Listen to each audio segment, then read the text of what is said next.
नमस्कार, good morning, सुप्रभात। ओम श्री ब्रह्मानंदाय नमः। ओम श्री केशवानंदाय नमः।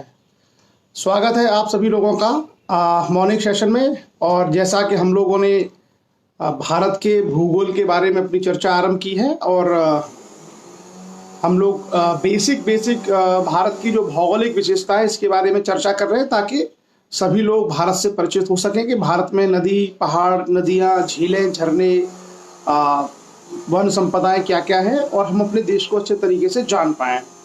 सो आज उसी क्रम में हम लोग अपनी चर्चा आगे करेंगे। नेक्स्ट जो आज का हमारा टॉपिक रहने वाला है, उत्तर के मैदान। तो जैसे हमने कहा था कि भारत को 5 भौगोलिक क्षेत्रों में बांटा गया है। सबसे पहले हिमालय, उसके बाद उत्तर के मैदान, उसके बाद प्रायद्वीपीय पठार, उसके बाद समुद्र तट के जो क्षेत्र हैं वो, और 5वां जो द्वीपीय भारत है, आइलैंड्स हैं जैसे अंडमान निकोबार, लक्षद्वीप इत्यादि। सो आज हम लोग चर्चा करेंगे उत्तर भारत के मैदान से। हिमालय के बारे में हमने 2 क्लासेस कंप्लीट कर ली हैं। और उससे पहले जैसा कि कल हमने शाम ये तय किया था कि हम अपनी जो सेशन है इसमें कुछ नई चीज़ों को भी ऐड करेंगे। और उसमें एक चीज़ हमने ऐड की है कि हम शुरू के 5 से 10 या 15 मिनट अपने सेशन में करंट अफेयर्स को भी ऐड करने वाले हैं, क्योंकि अगर हम अलग से करंट अफेयर्स पढ़ाएंगे तो फिर लोग भूलते चले जाते हैं। तो रोजाना होने वाली 2-3 बड़ी खबरों को हम लोग यहाँ डिस्कस करेंगे, ताकि सब लोगों को दुनिया के बारे में अपडेट रहने का, समझने का मौका मिलेगा। और जो चीज़ें चल रही हैं, चाहे वो राजनीति की हो, चाहे वो न्याय व्यवस्था में हो, चाहे अंतर्राष्ट्रीय स्तर पर हो, चाहे वो राष्ट्रीय स्तर पर हो या वैज्ञानिक क्षेत्र में हो, वो सारी चीज़ों की जानकारी हम लोगों को रहनी चाहिए, ताकि वो हम सब लोगों को एक तरीके से अपनी नॉलेज को अपडेट कर सकें। तो आज से हम एक श्रृंखला ये भी आरंभ करेंगे कि हम कुछ समय देंगे करंट अफेयर्स पर, यानी जो समसामयिक मुद्दे हैं, जो रोजाना चीज़ें निकल के बाहर आती हैं, किसी देश का घटनाक्रम, उसको भी हम लोग जोड़ेंगे। So welcome to all of you on this Facebook live session. और जितने भी लोग आज की चर्चा में जुड़ रहे हैं, मैं सबके नाम नहीं ले पाया क्योंकि शुरू के नाम जो है निकल चुके हैं। तो कलेक्टिवली सबका स्वागत है, वेलकम। जितने भी लोग शुरू में जुड़ चुके हैं और अभी जो लोग जुड़ रहे हैं, उन सबका बहुत बहुत स्वागत है। और 2 चीज़ें आज हम लोग करने वाले हैं। एक चीज़ तो हम थोड़ी सी देर करंट अफेयर्स के बारे में जो है करेंगे, और एक में स्वामी ब्रह्मानंद जी, ओम प्रकाश राजपूत जी का कहना है कि दार्शनिक विचार। तो हमारे लिए सबसे बड़े जो विचारक या कर्मयोगी हैं वो स्वामी ब्रह्मानंद जी हैं। उन स्वामी ब्रह्मानंद जी का कुछ रेफरेंस मैं आपको आज सुनाता हूँ, बहुत इंटरेस्टिंग चीज उनके बारे में बताऊंगा। तो आज दार्शनिक विचार की परंपरा में हम लोग स्वामी ब्रह्मानंद जी के बारे में कुछ जानेंगे। और आप में से अधिकांश लोग उनसे परिचित हैं, लेकिन कुछ लोग ऐसे हैं जो स्वामी ब्रह्मानंद जी से परिचित नहीं है शायद। और जो मैं अपने सेशन के शुरू में बोलता हूँ कि ओम श्री ब्रह्मानंदाय नमः, वो ब्रह्मानंदाय नमः, उन्हीं स्वामी ब्रह्मानंद जी को हमारा नमन होता है, उनको हमारा प्रणाम होता है। तो आज मैं कुछ बहुत दिलचस्प जानकारियां दूंगा स्वामी ब्रह्मानंद जी के बारे में। और उसके बाद करंट अफेयर्स, यानी जो समसामयिक घटनाएं हैं उसमें से 2 या 3 खबरें, हम ये एक परिपाटी बनाएंगे कि रोजाना हम 1 या 2-3 काम की बातें भी आपसे डिस्कस करें करंट की, ताकि प्रतियोगी परीक्षाओं में भी काम आए और समाज के जागरूक नागरिक होने के नाते हम अपडेट रहें कि भाई ये भी चल रहा है। जैसे ज्योग्राफी हो जो हम लोग चर्चा कर रहे हैं, ये ज्योग्राफी क्या है, ट्रेडिशनल सब्जेक्ट है, ये सब कुछ पहले से है, इसमें हमें नया कुछ नहीं करना। हिस्ट्री में सब कुछ पहले हो चुका है, नया कुछ भी नहीं करना। लेकिन करंट में रोजाना जैसे भारत के प्राइम मिनिस्टर ने क्या कहा, अमेरिका में कौन सी हलचल हुई है, वैज्ञानिक क्षेत्र में क्या हुआ है, कोई नया आविष्कार तो नहीं आ गया, इस तरह की जो चीजें हैं वो भी हम सभी लोगों को करनी चाहिए, ताकि हम अपडेटेड रहें। और जो व्यक्ति वेल अपडेटेड रहेगा, वेल इन्फॉर्म्ड रहेगा, वो सोसाइटी में एक अच्छे नागरिक के रूप में उसकी पहचान बनती है, उसकी प्रतिष्ठा बनती है, और वो लोगों को बहुत अच्छे तरीके से गाइड भी कर सकता है। So from today itself we will start few issues related to current affairs. Or those who joined yesterday's session, we have already discussed about the few points related to current affairs, but today onwards we will discuss 3 to 4 major issues related to current affairs, and after that we will discuss 1 or 2 quotes for any philosopher, and then we'll come to the topics. So आज हम लोग शुरू करने वाले हैं। मैं actually Hindi में session इसलिए रखता हूं क्योंकि हमारे सेशन में 90% से ज़्यादा लोग हिंदी में कंफर्टेबल हैं। हमारे जो सेशन देखते हैं उसमें से 90% से ज़्यादा लोग हिंदी में कंफर्टेबल है, इसलिए हम कोशिश करते हैं कि मैक्सिमम हिंदी में ही रखा जाए, इंग्लिश का कम यूज़ किया जाए। क्योंकि हमारा जो प्रयास है वो गांव के उन गरीब बच्चों के लिए है जो बच्चे बिल्कुल जिनके पास प्राथमिक स्कूल की शिक्षा है, जिन्हें कभी भी पढ़ने का कॉन्वेंट स्कूल में इंग्लिश पढ़ने का अवसर नहीं मिला, जिनके माता पिता या जिनके गांव में कोई इंग्लिश को बोलता समझता नहीं है। तो हम ये प्रयास करते हैं कि हमारा ये सेशन अगर कभी गांव तक पहुंचता है, उन लोगों के बीच में जिन लोगों ने कभी भी इस तरह की शिक्षा की, जिनको कभी भी उपलब्धि नहीं हो सकी है, वो भी उसको समझ सकें। हम इसलिए हम प्रयास करते हैं कि आसान से आसान हिंदी में अपनी बात रखें ताकि गांव के मजदूरों के बच्चे भी उसको सेशन को सुन के समझ पाएं। इसलिए मैं इंग्लिश में को अवॉइड करता हूँ। और स्पेशल अगर क्लास कोई होगी, suppose if we have any special class, then definitely we will do this in English only. So आप सब लोग जो those who are from English medium, be bear with us, उनसे मेरा रिक्वेस्ट है कि please be bear with us. क्योंकि हमारा जो लक्ष्य है, हमारा जो उद्देश्य है वो बृहत्तर सामाजिक कल्याण है, जिसमें अधिक से अधिक लोगों का कल्याण हो सके। और वो तभी संभव है कि अधिक से अधिक लोगों की समझ में आने वाली भाषा, अधिक से अधिक लोगों के द्वारा बोली जाने वाली भाषा को अगर हम संवाद करें तो ये ज़्यादा प्रभावकारी होगी, ज़्यादा लाभदायी होगी, ज़्यादा लोगों को उससे फायदा होगा। तो इसलिए हम लोग कोशिश करते हैं कि जैसे मैं खुद एक गांव में मेरा जन्म हुआ, गांव से ही मैं पला बड़ा गांव में।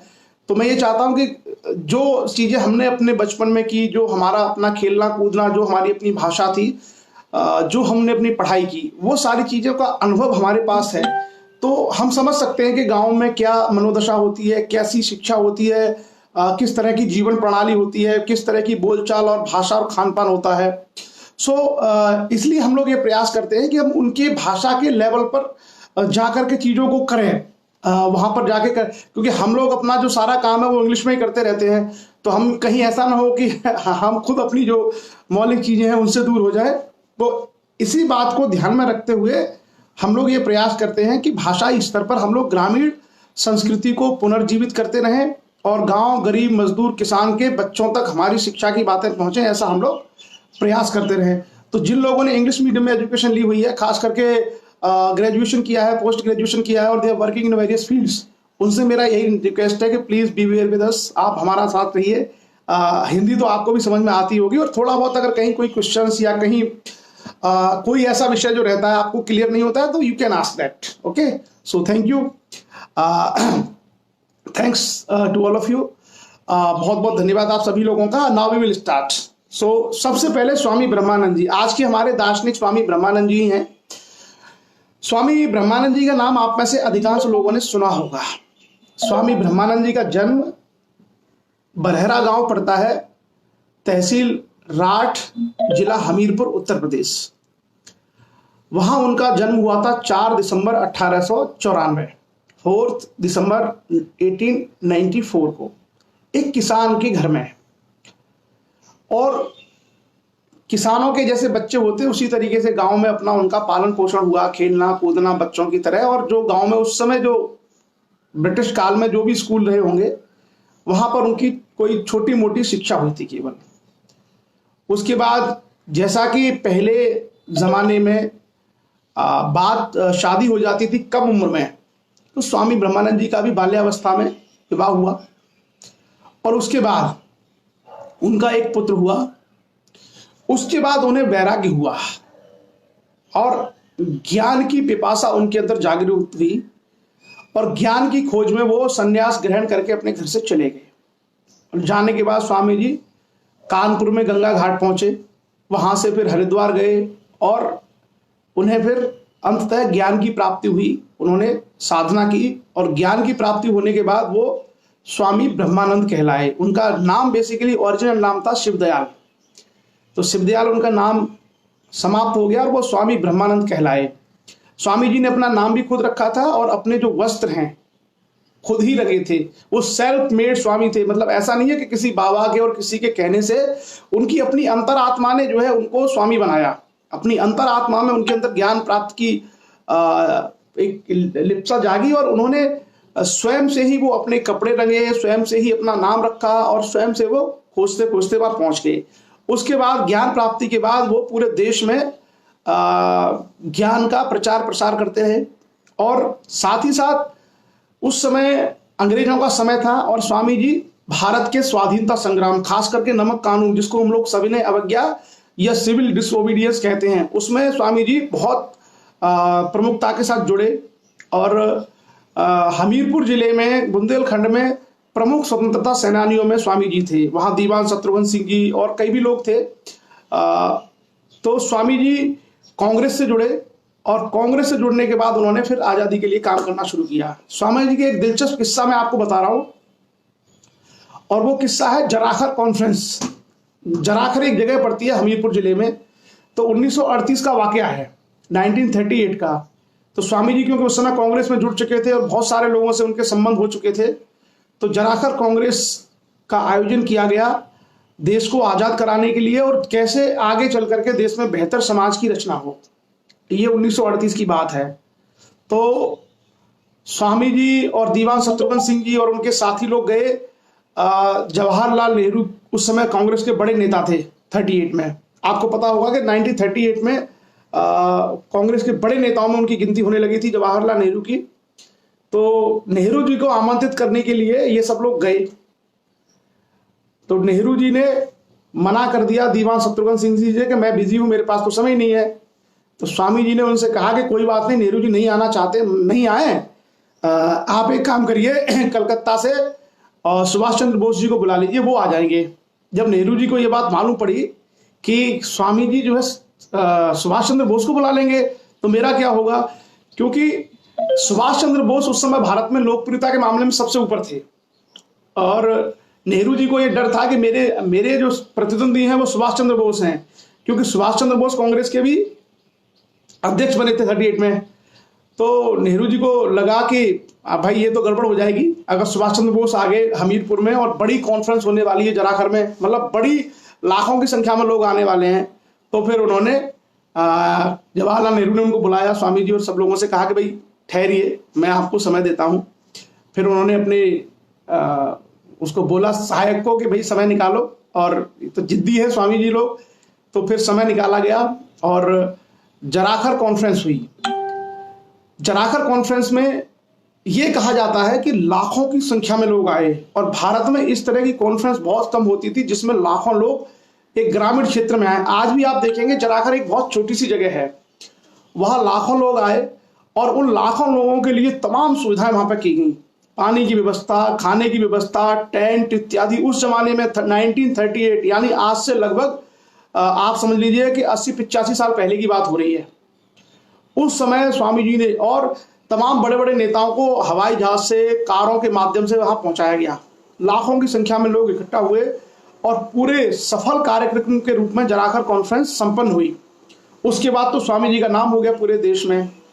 मतलब स्वामी जी के बारे में यह कहा जाता है कि उस समय के जो ब्रिटिश न्यूज़पेपर्स थे, जो इंग्लैंड वगैरह में छपते थे, वहां भी उनके बारे में लिखा गया। उनका जो स्पीच था वो इतना ज्यादा शानदार था, इतना ज्यादा प्रभावशाली था कि उसकी चर्चा विदेशों में हुई स्वामी जी के बारे में। और वहां से फिर स्वामी जी राष्ट्रीय स्तर पर एक बहुत बड़े व्यक्तित्व के रूप में स्थापित हुए। स्वामी जी की जो इच्छा थी वो थी शिक्षा के लिए अपना काम करना, शिक्षा के लिए काम करना स्वामी जी की सबसे बड़ी इच्छा थी। और उसी 1938 में स्वामी जी ने जराखर कॉन्फ्रेंस में जो पैसा इकट्ठा हुआ था, उस पैसे का बहुत सारा पैसा कलेक्टर महोदय की तरफ से भी इकट्ठा करवाया गया था। तो वहां के जो कलेक्टर थे, शायद टी हसन करके थे कोई, उन्होंने कहा स्वामी जी से कि आपकी इच्छा है कि कॉलेज खोला जाए, विद्यालय खोला जाए। तो टी हसन जो थे वहां के कलेक्टर, उन्होंने कहा कि स्वामी जी ये पैसा बचा है और इस पैसे को आप ले लीजिए और ये पैसा भी आप लगा लीजिए विद्यालय में। और हसन साहब ने आकर के ही उस विद्यालय की नींव डाली थी, जिसको आज हम लोग स्वामी ब्रह्मानंद महाविद्यालय कहते हैं। उस विद्यालय की नींव जो है वहां के तत्कालीन कलेक्टर टी हसन, जो राष्ट्र के लोग हैं वो करेक्ट कर दे नाम, अगर मैं थोड़ा सा गलत बोल रहा हूं तो आप बता दीजिए करेक्ट नाम क्या है। वैसे मेरी मेमोरी में यह है कि कोई मिस्टर हसन करके थे, उन्होंने उसका शिलान्यास किया। और फिर वहां सबसे पहले एक हाई स्कूल तक का विद्यालय बना। उसके बाद संस्कृत विद्यालय, उसके बाद इंटरमीडिएट कॉलेज, और उसके बाद आज अगर आप देखेंगे तो स्वामी ब्रह्मानंद महाविद्यालय, स्नातकोत्तर महाविद्यालय वहां पर है, पोस्ट ग्रेजुएशन का कॉलेज है वहां पे राठ में। और वो स्वामी जी की जो सोच थी, उन सोच ने ही क्या किया कि उस बुंदेलखंड का नाम आज भी हम लोग जो है पिछड़े और बहुत वंचित इलाके में लेते हैं आज भी, जबकि देश को आजाद हुए 72 साल हो गए। आप कल्पना करिए कि 72 साल पहले बुंदेलखंड की क्या स्थिति रही होगी। उस समय स्वामी जी ने 1938 में 1938 में वहां पर एक शिक्षा का छोटा सा पौधा लगाया, और वो पौधा आज जो है एक विशाल वट वृक्ष का रूप ले चुका है। और उसी पौधे की छाया है कि उसमें न जाने कितने इंजीनियर, कितने डॉक्टर, कितने आईएएस, कितने पीसीएस वहां पर बन गए, कितने सैकड़ों की संख्या में लोग बड़े बड़े पदों पर पहुंचे उन स्वामी जी की सोच के कारण। तो स्वामी ऐसे होने चाहिए। स्वामी ऐसे नहीं होने चाहिए कि आपको पाखंडों में झोंक दें, धर्म के नाम पे आपको उन्मादी बना दें, आपको शिक्षा से विमुख कर दें, आपकी जो तरक्की प्रोग्रेस है उसके बजाय आपको धर्मांध कर दें। स्वामी ऐसे नहीं होने चाहिए। स्वामी ऐसे होने चाहिए शिक्षा स्वामी ब्रह्मानंद की तरह कि भाई आपका क्षेत्र पिछड़ा हुआ है, आपके पास संसाधन नहीं है, आप में लड़ाई झगड़े सब होते हैं। आप अगर यहाँ हम स्कूल खोलेंगे तो आप पढ़ोगे, आपके बच्चे पढ़ेंगे और पढ़ लिख करके आपकी तरक्की होगी, आपकी प्रोग्रेस होगी। ये था विजन, इसको बोलते हैं दूरदर्शी सोच, जो स्वामी जी के पास थी। और स्वामी जी के बाद वो सम्मान कोई हासिल क्यों नहीं कर पाया? जो सम्मान स्वामी जी ने हासिल किया, उसके बाद कोई भी व्यक्ति समाज में वो सम्मान हासिल नहीं कर पाया। अपनी ढपली, अपना राग अलग बात है कि अपनी पीठ थपथपाते रहो, लेकिन वो सम्मान नहीं मिला। क्यों? क्योंकि स्वामी जी क्या थे? त्यागी थे। उन्होंने त्याग किया था, परिवार छोड़ा। स्वामी जी ने क्या किया? पैसा छोड़ा, संपत्ति छोड़ी। वो धन संपत्ति को स्वामी जी हाथ नहीं लगाते थे। तो जिस व्यक्ति ने धन संपत्ति को हाथ नहीं लगाया, परिवार छोड़ दिया, अपनी जमीन इत्यादि जो थी सब समाज को दान कर दी, उसको बोलते हैं त्याग। इसलिए स्वामी जी का एक नाम त्याग मूर्ति भी है। स्वामी जी को हम लोग त्याग मूर्ति के नाम से जानते हैं। अब देखिए हमारे समाज में बहुत सारे लोग, किसी छोटे से पद पे आप बिठा दो, उस पद को नहीं छोड़ते। छोटे से पद पे बैठने के बाद छोटा सा पद नहीं छोड़ते। क्या वो स्वामी जी की तरह त्याग मूर्ति बन सकते हैं? क्या उनको कोई सम्मान मिल सकता है? नहीं। और सबसे बड़े पाखंडी वो लोग हैं जो कहते हैं कि स्वामी जी अमर रहे, स्वामी जी जिंदाबाद, हम स्वामी जी को मानते हैं। और स्वामी जी को मानने वाले जो लोग हैं, ऐसी बात कहने वाले लोग पदों पर चिपके पड़े हैं। इतना मोह, कोई लेश मात्र भी त्याग नहीं, कोई 1 इंच भर त्याग नहीं। और वो लोग कहते हैं कि हम स्वामी जी को मानते हैं। स्वामी जी को मानने वाले लोगों में त्याग होना चाहिए, समाज के प्रति, राष्ट्र के प्रति, कि हमारे पास कुछ धन है, ये हम त्याग करते हैं समाज के नाम। हमारे पास कुछ ज्ञान है, ये हम समाज को देते हैं। हमारे पास कुछ भी ऐसा है जो हम दे सकते हैं, उसका कुछ अंश अगर हम समाज को दें तो उसे कहते हैं त्याग करना। और वो अपने आप में ऐसे लोग जो त्याग नहीं कर सकते, उनको मुझे लगता है स्वामी जी का नाम नहीं लेना चाहिए। स्वामी जी एक पवित्र आत्मा है। और आपको शायद जानकारी नहीं होगी, स्वामी जी ने इस देश में राष्ट्रपति और प्रधानमंत्री तक को झुका दिया था। अक्खड़ थे बहुत, ऐसे व्यक्ति थे जिनके जाकर के इंदिरा गांधी और बीबी गिरी जैसे लोग स्वामी जी की कुटिया में आशीर्वाद लेते थे। यह उनका व्यक्तित्व था। और बहुत साधारण व्यक्ति थे, कोई मतलब ऐसा नहीं था कि कोई बहुत इस तरह की चीजें हो। बहुत साधारण इंसान थे, लेकिन सिद्धांतों पर अपने अडिग थे। तो जो सैयद सिद्दीकी हसन साहब या अहमद हसन साहब, उन अहमद हसन साहब ने जो राठ कॉलेज की स्थापना की थी, स्वामी ब्रह्मानंद जो स्कूल बना था, उसकी नींव उन्होंने डाली थी। मेरा आप सब लोगों से एक अनुरोध ये भी है कि शायद प्राचीन काल में कोई राजा महाराजा रहा हो, अलग बात है, लेकिन कंटेम्प्रेरी जो इंडिया है, आधुनिक जो समय है, आधुनिक समय में, मॉडर्न इंडिया में आपको स्वामी जी जैसा व्यक्तित्व कोई नहीं मिलेगा। न इतना प्रशंसनीय, न इतना पूजनीय। तो हम सब लोग उनको मानते भी हैं। उनके सभी कार्यक्रमों में हम उनके चित्र पर माल्यार्पण करते हैं, उनका गुणगान करते हैं, उनकी प्रार्थनाएं गाते हैं। स्वामी जी की सोच को आप देखिए कि स्वामी जी का जो विद्यालय बना हुआ है, उसकी नींव एक कलेक्टर ने डाली थी जिनका नाम था अहमद हसन। ये धार्मिक सहिष्णुता और बंधुत्व की एक मिसाल है। और मैं इस उदाहरण से भी लोगों को ये समझाना चाहता हूं कि जिनके अंदर ये विष भरा हुआ है धर्म को लेकर के, कट्टरता का, उन्माद का, उनको ये सीखना चाहिए कि आज जो स्वामी ब्रह्मानंद स्कूल है उसकी नींव किसने डाली है। ये जो आपको बिना वजह की बातें करके गुमराह किया जाता है, फालतू की जो चीजें समाज में प्रसारित की जाती है, उससे युवा पीढ़ी का बहुत बड़ा नुकसान हुआ है। हमारे युवाओं को जो पढ़ना चाहिए था, जो इनको कॉलेज में जाना चाहिए था, जिनको रिसर्च करना चाहिए, जिनको यूनिवर्सिटी जाना चाहिए, उन लोगों को धर्म के नाम पर, कट्टरता के नाम पर उन्माद की ओर धकेलने का काम करते हैं लोग, और ये किसी भी समाज के लिए अच्छा नहीं है। तो हम सब लोग अगर पढ़ेंगे तो शायद ये जानकारी होगी। जैसे मैंने कहा कि हसन साहब की जानकारी आप में से बहुत लोगों को नहीं होगी कि स्वामी ब्रह्मानंद जो विद्यालय जो खुला था उसकी नींव ही उन्होंने रखी थी, ये जानकारी लोगों को नहीं होगी। तो हम लोगों को अगर पढ़ेंगे तभी मालूम पड़ेगा। हमारे महापुरुष ऐसे ही महान नहीं थे। हमारे महापुरुष अपने कार्यों से, अपने आचरण से, अपने व्यवहार से, अपने सिद्धांतों से, अपने आदर्शों के कारण महान थे। हम उनको ऐसे ही महान नहीं कहते। उनकी बहुत व्यापक सोच थी, उनके पास बहुत अधिक मानवतावादी दृष्टिकोण था। इसी कारण से हम उनकी पूजा करते हैं, हम उनको मानते हैं। और ये सारी चीजें कहीं ना कहीं से गायब की गई बीच में, लोगों तक पहुंचने नहीं दी, लोग पढ़ सके। मैं आपसे कह रहा हूं, जैसे अभी इस परिचर्चा में 200 से अधिक लोग जुड़े हुए हैं। आप में से बहुत सारे लोगों को ये सारी जानकारियां नहीं पहुंची होंगी आज तक। तो ये हमारी असफलता भी है, हमारी विफलता भी है कि क्या किया लोगों ने। बीच का जो दौर आया, जैसे मैंने कहा ना, स्वामी ब्रह्मानंद जी का जो निर्माण है वो 1984 में हुआ। 1984 के बाद हमने क्या किया? हमने ज्ञान की उस गंगा को रोक दिया, हमने मानवता की उस धारा को रोक दिया। हमने कैसे लोग आए जिनमें उन्माद भरा है, जिनमें धार्मिक शिक्षा परिदृश्य गायब हो गई, शिक्षा हमारे केंद्र बिंदु से गायब हो गई। और जो समाज इन चीजों को छोड़ देता है उस समाज की प्रोग्रेस सीमित हो जाती है, उसका विकास सीमित हो जाता है। तो चलिए, एक छोटा सा दृष्टांत और छोटा सा प्रसंग मैंने आप लोगों के सामने रखा। और ये सारी चीजें मैंने आपके सामने रखी हैं, सारी चीजें तथ्यात्मक हैं, ये सब रिकॉर्डेड हैं, ये सारी चीजें आपको मिल सकती हैं। आप चाहें तो कहीं से पढ़ भी सकते हैं।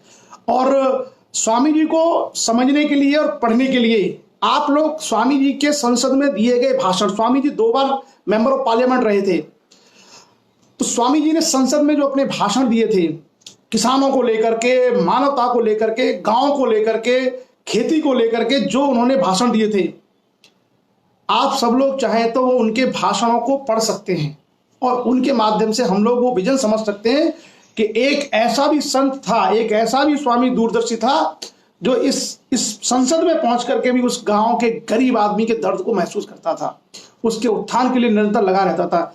ये सोच होनी चाहिए। सार्वजनिक जीवन है आपका, जो पब्लिक लाइफ में जब आप आते हैं तो सार्वजनिक जीवन समाज के लिए होता है, दूसरे लोगों के कल्याण और उत्थान के लिए होता है। आपका अपने घर के अंदर जो व्यक्तिगत जीवन है वो आपकी सुख सुविधाओं के लिए, अपने लिए हो सकता है, लेकिन जो आपका सार्वजनिक जीवन है वो सार्वजनिक जीवन मानव कल्याण के लिए होना चाहिए। और ये जो सारी चीजें हैं वो ये सारी चीजें आप लोग समझ सकते हैं और इनको पढ़ भी सकते हैं। जिन लोगों को स्वामी ब्रह्मानंद जी के भाषण चाहिए वो लोग उनके भाषणों का संकलन राठ में लोगों से प्राप्त कर सकते हैं। हरिचरण फौजी जी हैं, नरेंद्र जी हैं, कई सारे लोग हैं, उनके पास हैं। और कुछ चीजें मैं भी लोगों को उपलब्ध करा सकता हूं। उनके जो पार्लियामेंट के स्पीचेज हैं उनके कलेक्शन हम लोगों के पास हैं, तो आप सब लोग उनको ध्यान रखिएगा। हमारे बीच में लक्ष्य जो टीम है जो स्वामी ब्रह्मानंद जी के आदर्शों पे चल रही है और पूरे देश में शिक्षा का जिसने मिशन चलाया हुआ है, उसके राष्ट्रीय अध्यक्ष आदरणीय श्री धर्मपाल सिंह जी, उसके राष्ट्रीय कार्यकारिणी के सदस्य श्री चैनदास जंगेल जी, डॉक्टर सोमेंद्र कुमार जी, संयुक्त सचिव ज्वाइंट सेक्रेटरी हमारे अभय सिंह लोधी जी, ये भी सब लोग परिचर्चा में इसमें जुड़े हुए हैं। और ये सब लोग स्वामी जी के उसी ज्ञान और उसी मिशन को पूरे देश में फैलाने का कार्य कर रहे हैं। तो आप ये सारी चीजें उनकी ढूंढ सकते हैं इन लोगों के माध्यम से। हरिचरण फौजी जी आपको अवेलेबल करा देंगे और मेरे पास भी हैं कुछ सारी चीजें। मैं भी आपको ये कई सारे जो उनके स्पीच हैं वो मैं आपको करा सकता हूं। दूसरा, एक चर्चा स्वामी केशवानंद जी के बारे में भी लोग जानना चाह रहे हैं, तो एक दिन हम उनके बारे में भी आपको बताएंगे कि स्वामी केशवानंद जी जो रजपुरा धाम भिंड जिनका पवित्र स्थल रहा है, उनका क्या योगदान था, उनकी क्या विचार थे, उनकी क्या सोच थी, उनका क्या समाज के लिए था। तो स्वामी केशवानंद जी के बारे में देखिए, स्वामी केशवानंद जी और स्वामी ब्रह्मानंद की हम लोग पूजा करते हैं, तो जिनकी हम लोग पूजा करते हैं हमको ये दायित्व बनता है कि हम जाने कि ये लोग कौन थे, ये लोग कौन थे, इनके क्या कार्य थे, क्यों इनकी पूजा होती है। हर आदमी की पूजा नहीं होती है, हर आदमी की, और कोई भी भगवा कपड़े पहन ले या संत महात्मा बन जाए उसकी पूजा नहीं होती है। हमेशा व्यक्ति के गुणों की पूजा होती है। डॉक्टर भीमराव अंबेडकर सूट पहनते थे, कोट पैंट, फिर भी उनकी पूजा होती है। और मुझे लगता है व्यक्ति के रूप में भारत में अगर किसी व्यक्ति की पूजा होती है व्यक्ति के रूप में, तो वो सबसे ज्यादा पूजा होती है डॉक्टर भीमराव अंबेडकर की। तो कपड़े नहीं, वस्त्र नहीं, आचरण महान होता है, दर्शन महान होता है, विचार महान होता है, आपके कार्य महान होते हैं। तो जहां स्वामी जी भगवा वस्त्रों को पहन करके दुनिया के लिए पूजनीय हो गए और तमाम लोग ऐसे वस्त्र पहन करके कलंकित हो गए, वहीं doctor Bhimrao Ambedkar coat pant suit tie पहन करके दुनिया के लिए पूजनीय और महान हो गए। बहरहाल चलिए, तो ये आज हमारी छोटी सी चर्चा थी स्वामी ब्रह्मानंद जी के ऊपर। और अब हम लोग सेशन को आगे बढ़ाते हैं और आगे जो है चर्चा करते हैं करंट के कुछ इश्यूज की। तो हमने कहा था कि 2-3 मिनट हम लोग 5 मिनट या 10 मिनट थोड़ा सा करंट अफेयर्स भी रोजाना चर्चा करें, और उस चर्चा में आपको अभी जो जानना है वो समझना है कि भारत जो है, भारत क्या पूरी दुनिया कोरोना संकट से जूझ रही है। ऐसे में कोरोना संकट के निवारण के लिए सरकारों की तरफ से अलग अलग कदम उठाए जा रहे हैं। 12 मई को देश को संबोधित करते हुए भारत के माननीय प्रधानमंत्री जी ने 20 लाख करोड़ रुपए के राहत पैकेज की घोषणा की। उस राहत पैकेज में कल देश की वित्त मंत्री और वित्त राज्य मंत्री दोनों लोगों ने अलग अलग क्षेत्रों के लिए कुछ रियायतें दी हैं। उन रियायतों में जो micro small and medium industry होती है, जिसको हम लोग कहते हैं MSME, सूक्ष्म लघु और कुटीर उद्योग, इन उद्योगों के लिए राहत दी गई है। 3 लाख करोड़ का लोन इनके लिए देने की बात कही गई है। उसी तरीके से जो हमारी कॉन्ट्रैक्टर्स हैं, गवर्नमेंट कॉन्ट्रैक्टर्स, उनको रियायत दी गई है कि 6 महीने तक वो अपने काम को और जारी रख सकेंगे रियायत के साथ। रियल एस्टेट क्षेत्र में जो बिल्डिंग्स बनाने के जो काम चल रहे हैं उसमें कहा गया है कि 6 महीने की और उसमें छूट दी जाएगी। इनकम टैक्स की जो भरने की डेट है उसको भी बढ़ा करके 2 महीने आगे कर दिया है, जुलाई के बजाय उसको 30 सितंबर कर दिया है। उसके अलावा जो एम्प्लॉय होते हैं उन एम्प्लॉय का प्रोविडेंट फंड कटता है, उस प्रोविडेंट फंड को एम्प्लॉयर देता है और एम्प्लॉय देता है। सरकार ने कहा है कि 6 महीने तक सरकार उसको देगी 12-12%। तो कुछ बड़े महत्वपूर्ण कदम जो है उठाए हैं सरकार ने राहत देने के लिए लोगों के लिए। बिजली वितरण की कंपनियां हैं उनको लिक्विडिटी प्रदान कराई है, बहुत सारी चीजें उसमें की गई हैं कल की घोषणाओं में। उससे पहले भी शायद 1,70,000 का पैकेज दिया गया था, उसमें जनधन खातों में सीधे पैसा देना, पेंशन ट्रांसफर करना, आपका जो LPG कनेक्शन है उज्ज्वला में उसके लिए पैसा देना, कई सारे कदम सरकार ने पहले भी उठाए थे। ये सब चर्चा करने का आशय मात्र इतना है कि आप सब लोग ये चीजें भी पढ़ा करें, ये चीजें भी आप देखा करें, क्योंकि इससे एक तो आप प्रबुद्ध नागरिक बनेंगे, दूसरा इससे आप अपडेटेड होंगे, और तीसरा आपको प्रतियोगी परीक्षाओं में इसकी चीजें काम आएंगी। किसी भी मंच पर बोलने के लिए, किसी भी कॉम्पिटिशन में बोलने के लिए, तो हम लोगों का क्या है, ज्ञान इससे एनरिच होता है, ज्ञान इससे बढ़ता है। तो आप सभी लोग थोड़ा सा प्रयास करें कि हम इन चीजों को पढ़ें, इन चीजों को भी पढ़ें और सुना करें, और इनके हल्के हल्के नोट्स बनाना शुरू करें। इसके हल्के हल्के से नोट्स बनाना हम लोग शुरू करें, तो अगर हम इसके नोट्स बनाएंगे तो ये चीजें क्या काम आती हैं। और ये कुछ अलग नहीं है, ये बेसिकली क्या है कि आपकी पर्सनैलिटी में इन चीजों का आना एक तरीके से आपके व्यक्तित्व का रूपांतरण है, ट्रांसफॉर्मेशन है। जैसे गौतम बुद्ध अपने घर पे रहते थे राजकुमार की तरह, आराम से, कोई दिक्कत नहीं थी, लेकिन एक बार उनको ऐसा लगा कि भाई ज्ञान प्राप्त करना चाहिए, तो वो ज्ञान की खोज में निकल गए। और जब उनको ज्ञान प्राप्त हो गया तो पहले के गौतम बुद्ध अलग थे, वो गौतम बुद्ध अलग थे। फर्क किसका है? ज्ञान के प्रति लालसा का। जब गौतम बुद्ध के अंदर, स्वामी ब्रह्मानंद जी के अंदर ज्ञान की लालसा जगी तो महान हो गए। इसी तरीके से हम सभी लोगों को भी ज्ञान के प्रति अनुराग रखना चाहिए, ज्ञान के प्रति प्रेम रखना चाहिए। और जिनको हम कहते हैं ज्ञान के प्रेमी, ज्ञान के अनुरागी, वही लोग आगे चल करके बहुत अच्छे विचारक, दार्शनिक, समाज सेवी, समाज सुधारक बनते हैं। तो ये हम लोगों की परंपराएं होनी चाहिए। ये हम किसी भी उम्र में शुरू कर सकते हैं। इसका मतलब ये नहीं है कि हम लोग सोचते हैं कि 50 साल की उम्र हो गई और हम लोग ज्ञान की खोज में नहीं जा सकते। 50 साल की उम्र में भी अगर आप इंग्लिश सीखना चाहें तो सीख सकते हैं। 50 साल की उम्र में भी अगर आप इतिहास पढ़ना चाहें तो आप पढ़ सकते हैं। मतलब ऐसा उम्र कोई बहुत बड़ा बाधा नहीं है। जिस भी उम्र में हमारे मन को ये लगने लगे कि हमें ज्ञान की प्राप्ति करना चाहिए और बहुत सारे विषयों का हमको ज्ञान होना चाहिए, उसी समय हम शुरू कर दें तो हम ये बहुत सारी चीजों को सीख सकते हैं। तो कल का जो वित्त मंत्री का भाषण है उसको आप लोग इंटरनेट से पढ़ सकते हैं। उसके जो मेन बिंदु हैं आप उनको पढ़ लीजिए और ये जो सारी चीजें हैं ये सारी चीजें पढ़ करके हल्के हल्के से नोट्स बनाते जाइए या अपने जेहन में रखिए कि ये देश में क्या क्या हो रहा है, दुनिया में क्या क्या हो रहा है। इससे हम करंट अफेयर्स जिसको हम लोग बोलते हैं समसामयिक घटनाएं, तो समसामयिक घटनाओं के बारे में हमारा ज्ञान बेहतर होगा और एक बेहतर नागरिक के रूप में, एक बेहतर विद्यार्थी के रूप में हम लोग निकल के आएंगे। और ऐसा अगर हमको ज्ञान होगा तो हम समाज के बारे में चिंतन बेहतर कर सकते हैं, राजनीति और व्यवस्था के बारे में चिंतन बेहतर कर सकते हैं, शिक्षा और प्रतियोगी परीक्षाओं के बारे में भी बेहतर चिंतन और निर्णय कर सकते हैं। तो ये हमारी हॉबी, हमारी आदत बन जानी चाहिए। और जो कठिन चीजें हैं, अगर हमें लगता है कि कठिन चीजों के बारे में हम लोग कम जानते हैं, कम समझते हैं, तो उसको थोड़ा सावधानी पूर्वक हम आराम आराम से अगर पढ़ें तो हम बहुत सारी चीजों को समझ सकते हैं।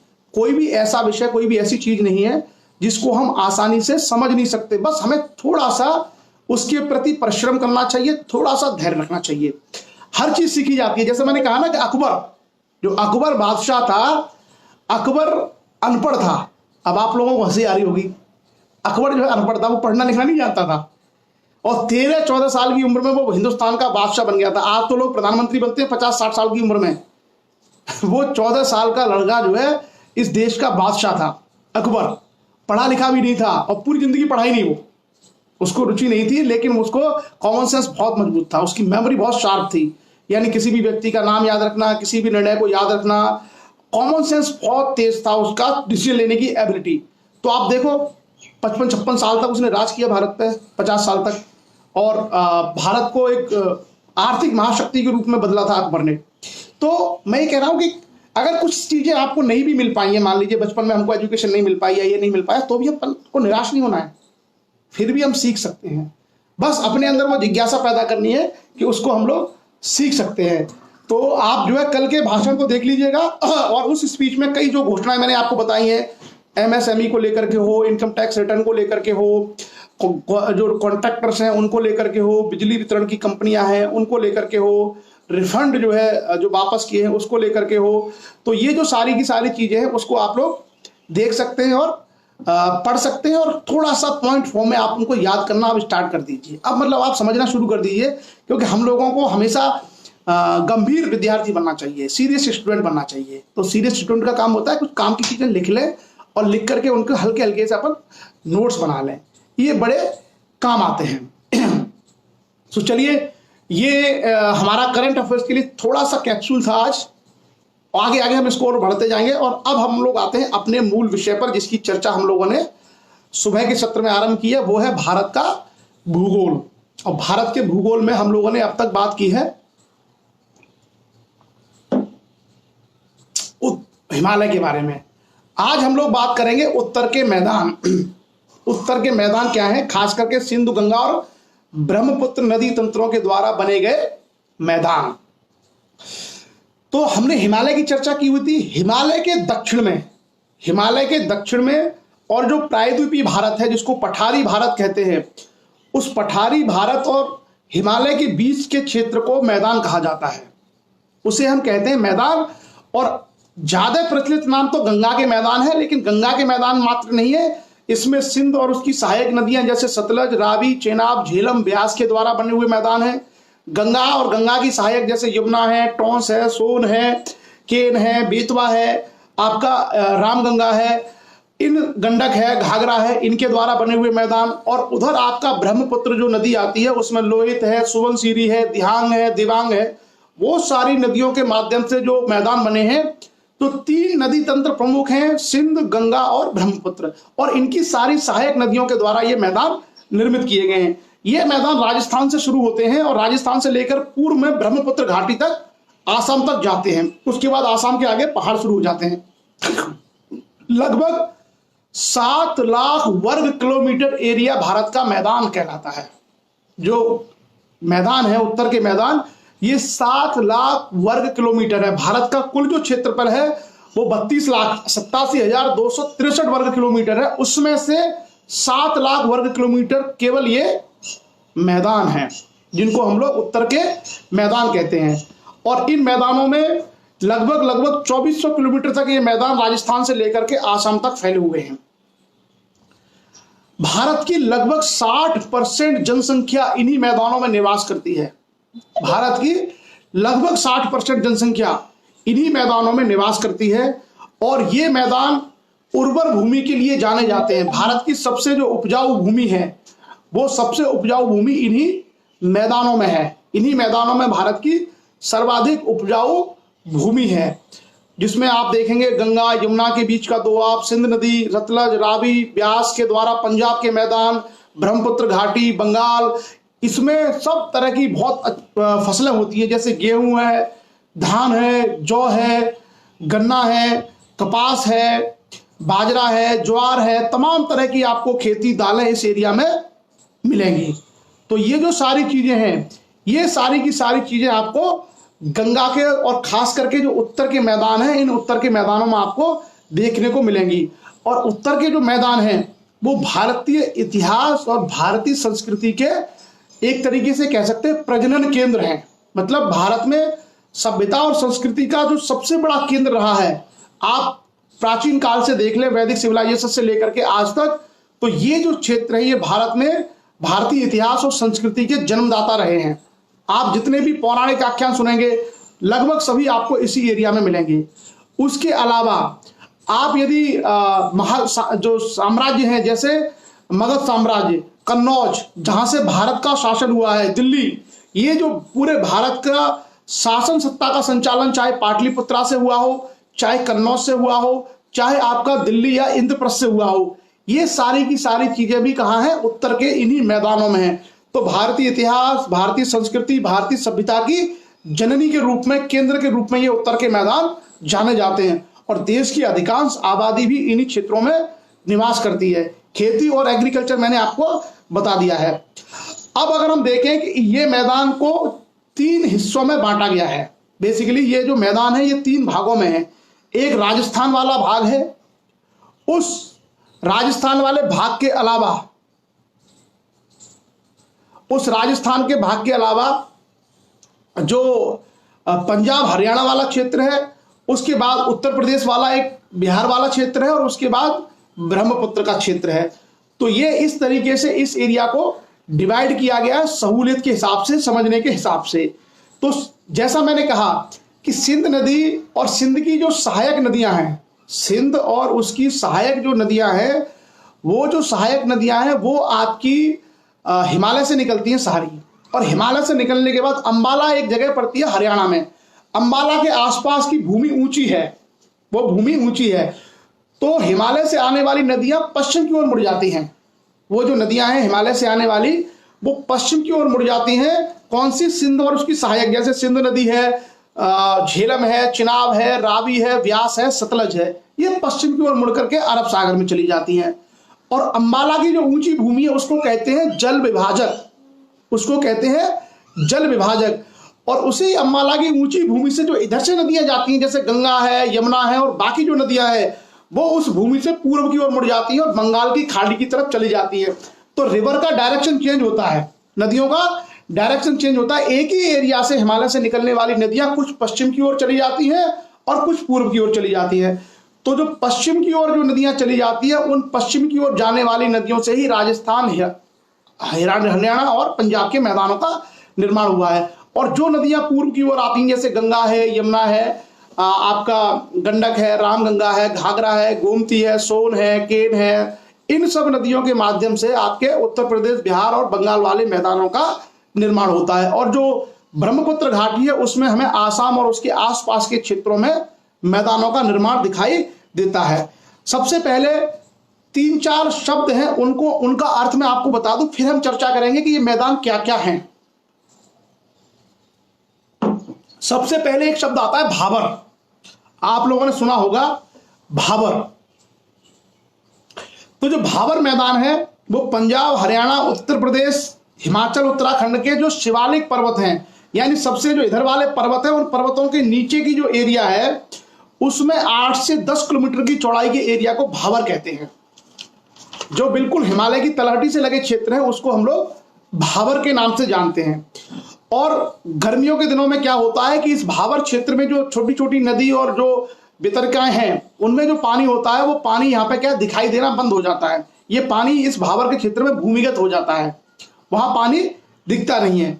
उसके बाद जब हम और दक्षिण में चलते हैं तो आगे चल करके ये पानी भूमि पर दिखता है, निकल आता है। मतलब आप हिमालय की तलहटी में चलेंगे तो आपको जो नदियां हैं वो एकदम गर्मियों में सूखी मिलेंगी क्योंकि उनका पानी जमीन के अंदर चला गया है। लेकिन दक्षिण में आप बढ़ेंगे तो 8-10 किलोमीटर बढ़ने के बाद वो पानी आपको जमीन पे दिखने लगेगा, छोटी छोटी नदियों के रूप में बहने लगता है। जहां ये पानी नदियों के रूप में बहता है उसी को हम कहते हैं तराई। तो पहला एरिया हो गया भाबर और दूसरा हो गया तराई। तराई में क्या होता है कि भाबर के क्षेत्र में जो नदियां लुप्त थी, जिनका पानी था, वो सारा का सारा पानी जमीन पे निकल के आ जाता है और वो दिखने लगता है, उसको हम कहते हैं तराई का एरिया। क्लियर? ये इस क्षेत्र की विशेषता है। जो हम गंगा के मैदानों की या उत्तर के मैदानों की बात कर रहे हैं उसमें भाबर का क्षेत्र, तराई का क्षेत्र, बांगर का क्षेत्र, खादर का क्षेत्र, ये आपको बहुत सुनने को मिलेगा।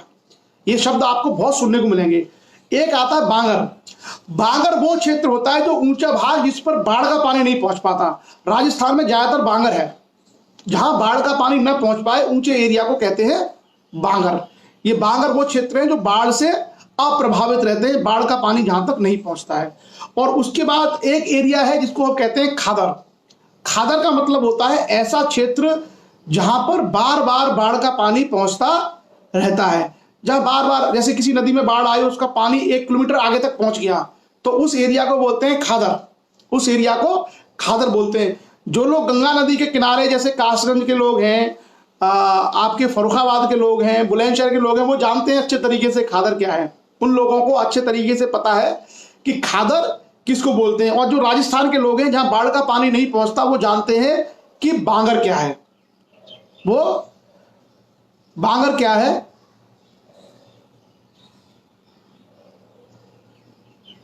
क्लियर? आगे चलते हैं और आगे हम कहते हैं कि उत्तर के जो मैदान है इनको बेसिकली 5 भागों में डिवाइड किया गया है। उत्तर के जो मैदान है ये हमने 4 शब्द समझ लिए। कौन से 4 शब्द? कि हमने भाबर देखा, हमने बांगर देखा, हमने तराई समझा और हमने खादर समझा। और ये सब आप लोगों को, ये कासगंज वाले, फर्रुखाबाद वाले, बुलंदशहर वाले, ये सब बता देंगे आपको खादर क्या है। क्लियर? अब हम आते हैं कि जो उत्तर के मैदान है इनकी भौगोलिक स्थिति क्या क्या है, किस एरिया के आधार पर हम इसका अध्ययन करते हैं।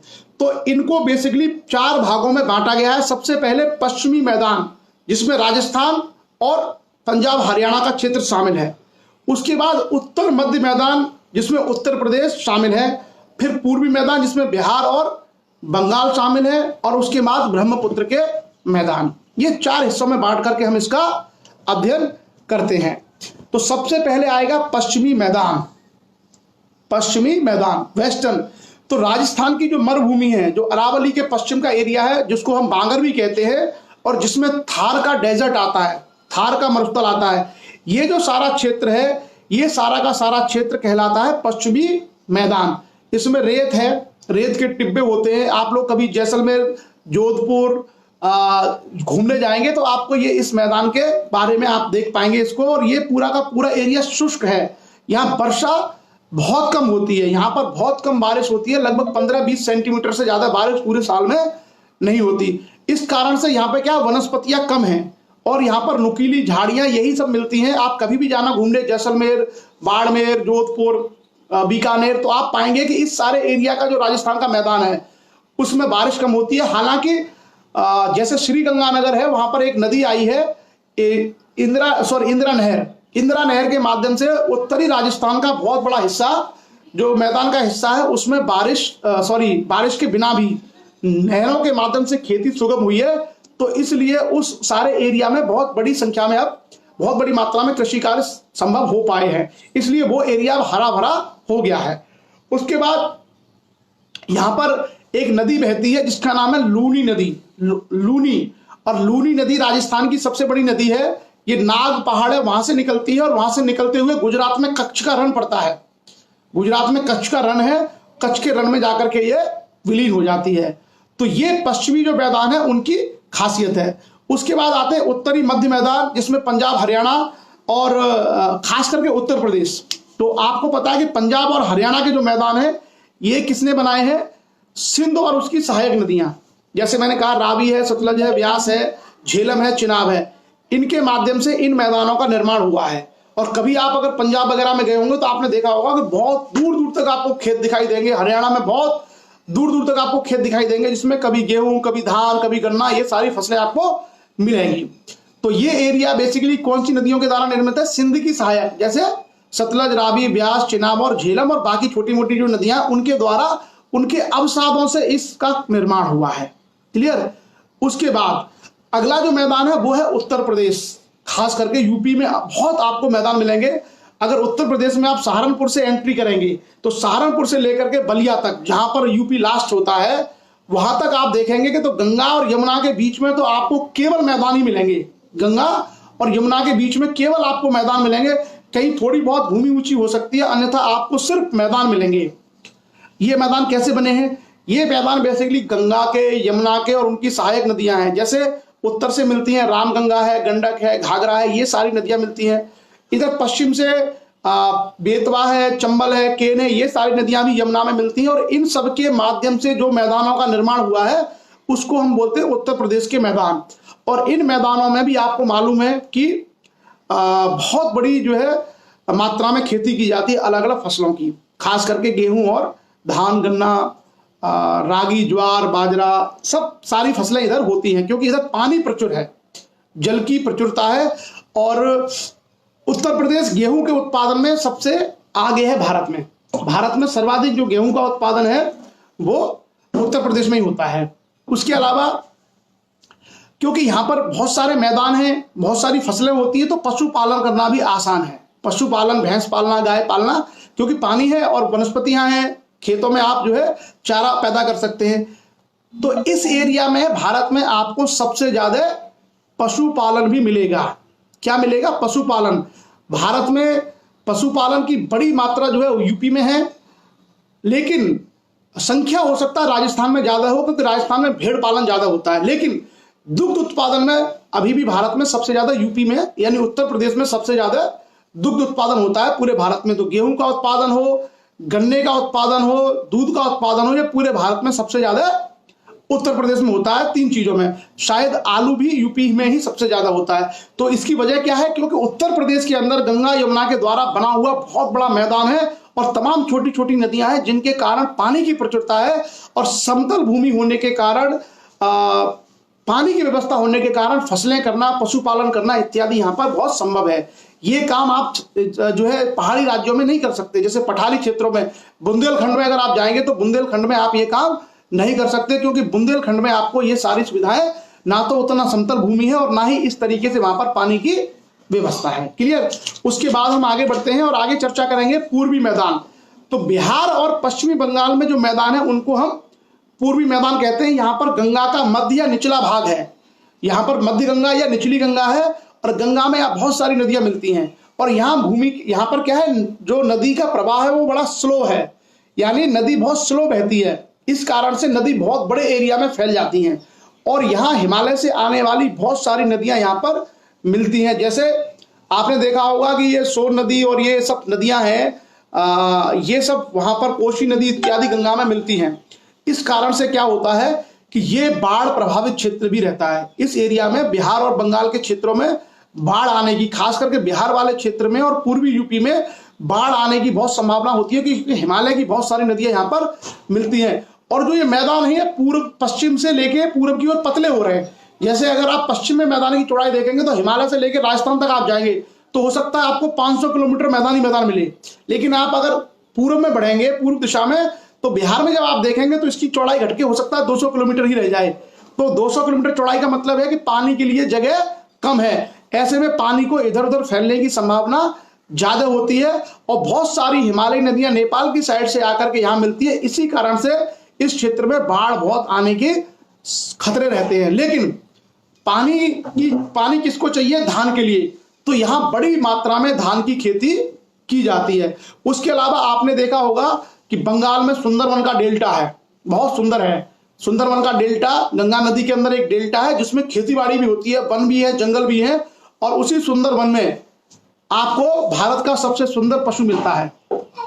उसी में आपको भारत का सबसे सुंदर ब्यूटीफुल एनिमल मिलता है उसी सुंदरवन के डेल्टा में, जिसको हम लोग कहते हैं इंडियन टाइगर, भारतीय बाघ। तो भारतीय बाघ जो है पशुओं में सबसे सुंदर माना जाता है, वो सुंदरवन के डेल्टा में ही मिलता है बंगाल में, जिसको हम लोग कहते हैं Bengal royal tiger, royal Bengal tiger जिसका नाम है। क्लियर? उसके बाद आगे बढ़ते हैं और जो मैदान है उसका अंतिम जो भाग है वो है हमारा ब्रह्मपुत्र के मैदान। तो ब्रह्मपुत्र जो नदी है वो अरुणाचल प्रदेश की सीमा से भारत में घुसती है और उसके बाद आसाम में वो बड़े मैदानों का निर्माण करती है। उसमें लोहित नदी है, देहांग नदी है, देवांग नदी है, सुबनसिरी है, ऐसी कई सारी छोटी नदियां आकर के मिलती हैं और बड़े मैदान का निर्माण होता है। वहां पर एक बहुत प्रसिद्ध जो है माजुली आइलैंड है। माजुली एक द्वीप है नदी के अंदर और उस द्वीप में आप देखेंगे कि बहुत बड़े स्तर पर खेती होती है, बहुत बड़े स्तर पर उसमें वन है, बहुत बड़ा द्वीप है। ऐसे लगता है जैसे नदी के अंदर द्वीप नहीं है बल्कि समुद्र के अंदर द्वीप है माजुली आइलैंड। माजुली आइलैंड पूरे दुनिया में किसी भी नदी में बना हुआ सबसे बड़ा द्वीप है और नेचुरल है, प्राकृतिक है, मनुष्य ने नहीं बनाया, प्राकृतिक आइलैंड है ब्रह्मपुत्र नदी में, आसाम में माजुली आइलैंड्स।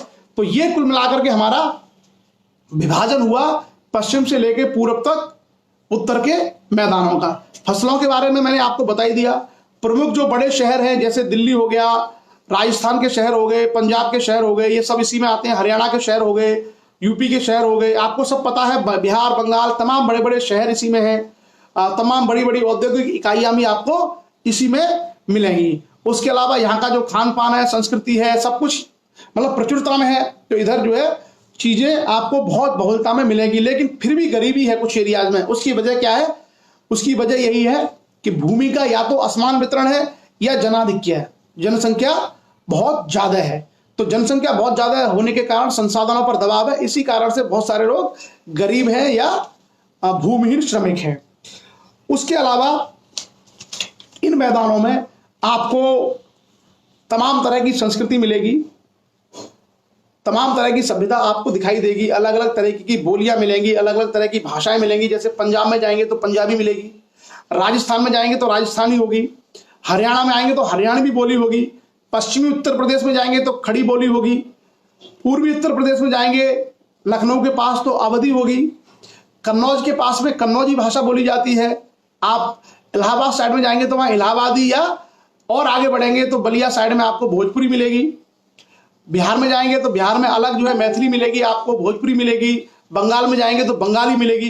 तो इस मैदानों में आपको भाषा के रूप में बड़ी विविधता देखने को मिलेगी, बहुत बड़ी विविधता आपको यहाँ पर देखने को मिलेगी। सो ये कुल मिलाकर के हमारे उत्तर के मैदान है और उत्तर के मैदानों का ये विभाजन है, ये उनका वर्गीकरण है। और इतना सिंपल भी अगर हम आपको याद रखें और खास करके जो नदियां हैं उन नदियों को हम याद रखें तो हमारा काम बहुत आसान हो जाएगा इन सब चीजों को समझने के लिए और अपनी कंपटीशन एग्जाम्स वगैरह में काम आने के लिए। तो मुझे लगता है कि उत्तर के मैदान खास करके ब्रह्मपुत्र और उसकी सहायक नदियां, गंगा और उसकी सहायक नदियां और सिंध और उसकी सहायक नदियों से जो बने हुए हैं वो चीजें लगभग सभी लोगों को स्पष्ट हो गई होंगी।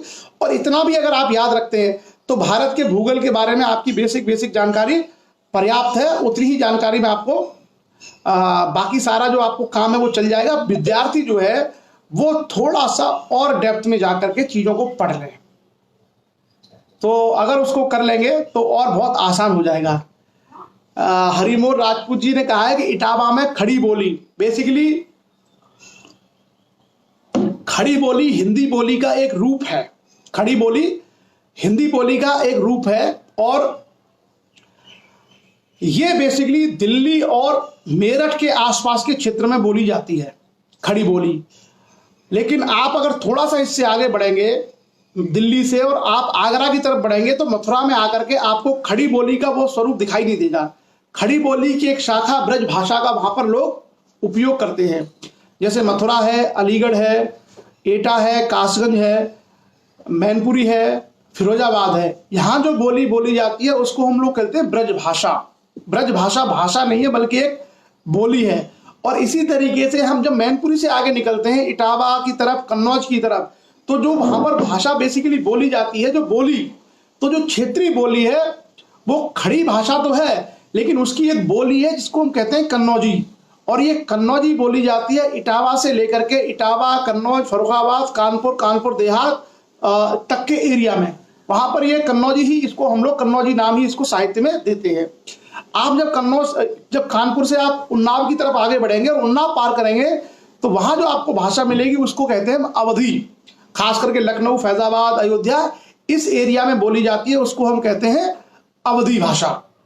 और उसके बाद और उससे आगे बढ़ेंगे तो वहां आपको मिलेगी जैसे गाजीपुर, मऊ, बलिया, जौनपुर, आजमगढ़, इस एरिया में भोजपुरी। तो भाषा का मतलब यह है कि हम जो ग्रामीण परिवेश में कौन सी चीजों का उपयोग करते हैं, ग्रामीण परिवेश में हम कौन सी भाषाओं का उपयोग करते हैं, उसके आधार पर मैंने आपको सांस्कृतिक विविधता बताई। वैसे तो कहने के लिए खड़ी बोली हिंदी है, पूरे पूरे जो है, अगर हम पंजाब को छोड़ दें केवल, तो पंजाब को छोड़ करके और बंगाल को छोड़ करके बाकी जो गंगा के ये मैदान है इसमें सब में कौन सी भाषा है, सब में हिंदी है। राजस्थान में पूरी हिंदी है, हरियाणा में पूरी हिंदी है, दिल्ली में पूरी हिंदी है, पूरे के पूरे उत्तर प्रदेश में हिंदी बोली जाती है। और उसके अलावा आप अगर जाएंगे बिहार तक तो बिहार में छोटी मोटी कुछ बोलियां जरूर है लेकिन मोटे तौर पर बिहार की भाषा भी हिंदी है। बंगाल की जरूर बंगाली है, बंगाल की राजभाषा भी बंगाली है। तो इस एरिया में बड़े पैमाने पर आपको ये सारी चीजें मिलेंगी। तो हम लोगों ने सांस्कृतिक विविधता भी देख ली। सांस्कृतिक विविधता में से मेले हैं, त्योहार हैं, आपको सब तरह के मिलेंगे। पंजाबियों के भांगड़ा है और क्या बोलते हैं आपका बैसाखी के त्योहार है, भांगड़ा नृत्य है। इधर आप राजस्थान में जाएंगे आपको घूमर मिलेगा, राजस्थान में अलग अलग तरह के त्योहार उनके अलग स्पेशल मिलेंगे। बंगाल में काली पूजा है, यूपी में अलग होली, दिवाली, दशहरा है। तो ये सारी की सारी जो चीजें हैं वो सारी की सारी चीजें आप लोगों को इन मैदानों में देखने को मिलेंगी। और बड़े बड़े स्थल जैसे अगर हम, जैसे हमने पहाड़ों में जो बात करी थी, हिमालय के क्षेत्र में जो तीर्थ स्थल थे या धार्मिक स्थल थे, उसमें हमने केदारनाथ, बद्रीनाथ, गंगोत्री, यमुनोत्री, रुद्रप्रयाग, देवप्रयाग, कर्णप्रयाग, इन सब की चर्चा की थी। और साथ ही साथ हमने पर्यटन स्थल में जैसे कुल्लू, मनाली, शिमला, दार्जिलिंग, नैनीताल, गुलमर्ग, कश्मीर, लद्दाख, इनकी चर्चा की थी पहाड़ों में। उसी तरीके से इस एरिया में भी बहुत सारे धार्मिक स्थल और पर्यटन स्थल है। जैसे अमृतसर, अमृतसर में क्या है, स्वर्ण मंदिर है। तो सिखों का सबसे बड़ा धार्मिक केंद्र है भारत में अमृतसर, स्वर्ण मंदिर, वो भी इन्हीं मैदानों में है। उसके बाद अगर आप आगे बढ़ेंगे तो आगे बढ़कर के चंडीगढ़ में आपको बड़ा चंडी देवी का मंदिर है। उसके बाद आप और आगे बढ़ेंगे तो इसी एरिया में आपको मिलेगा मथुरा, जो हिंदू धर्म के लोगों के लिए आस्था का एक बड़ा केंद्र है मथुरा। इसी में आपको अयोध्या मिलेगा, जो दूसरा जो है भगवान है, एक भगवान राम के लिए, एक भगवान कृष्ण के लिए। तो जो दो बड़े धार्मिक स्थल है हिंदुओं के, अयोध्या और मथुरा, वो इन्हीं गंगा के मैदानों में है। उसके बाद प्रयागराज अपने आप में एक बड़ा धार्मिक केंद्र है जिसको हम संगम कहते हैं। उसके अलावा आप देखेंगे बनारस, बनारस जो है एक बड़ा धार्मिक और तीर्थ स्थल है। तो इस क्षेत्र में आपको बहुत सारे, दिल्ली अपने आप में एक बहुत बड़ा पर्यटन स्थल भी है और एक बहुत बड़ा गंतव्य स्थल भी है। वो सब आपको इस एरिया में मिलेंगे। तो इस क्षेत्र में बहुत सारे धार्मिक तीर्थ स्थल, बड़े बड़े शहर, आपको ये सारी चीजें मिलेगी। और जैसा मैंने कहा ना कि इस क्षेत्र में सबसे ज्यादा जनसंख्या निवास करती है भारत की सर्वाधिक पॉपुलेशन अगर कहीं निवास करती है तो इसी क्षेत्र में। और बंगाल में मेरे ख्याल से सबसे ज्यादा जनाधिक्य है, जो जनसंख्या का घनत्व है भारत में वो सर्वाधिक बंगाल में ही है शायद। तो बहुत ज्यादा इधर जनसंख्या भी है, बंगाल, बिहार, यूपी में बहुत ज्यादा जनसंख्या भी है। वजह वही है, रिसोर्सेज। सो ये सारे हमारा जो डिस्कशन है वो हमारा गंगा के या उत्तर के जो मैदान है उनके बारे में है। और कल हम लोग चर्चा करेंगे प्रायद्वीपीय पठार, मतलब जो प्रायद्वीपीय भारत है उसके अंदर जो पठार आते हैं, कौन कौन सा एरिया है जिसमें मध्य प्रदेश, महाराष्ट्र, दक्कन तक का जो क्षेत्र है उसके बारे में हम लोग चर्चाएं करेंगे। और जो उसमें हम देखेंगे उसकी जो भौगोलिक विशेषता है वो बड़ी अलग है। क्लियर है? चलिए, तो आज का सेशन में किसी की तरफ से अगर कविता मिली होगी तो कविता हम लोग देख लेते हैं। और मुझे लगता है जल्दी ही हो गया। हमने एक ही एक टॉपिक लिया था कि क्योंकि हम ये चाहते हैं कि कम समय में अगर एक एक टॉपिक हम लोग चर्चा करें तो वो क्या होगा कि सब लोगों को समझ में आता है। जैसे अगर हमने कई सारे टॉपिक अगर ले लिए तो फिर दिक्कत हो जाती है। इसलिए छोटे छोटे टॉपिक के माध्यम से हम समझने का प्रयास करेंगे और एक बार में हम इतनी चीजें जरूर समझ लें ताकि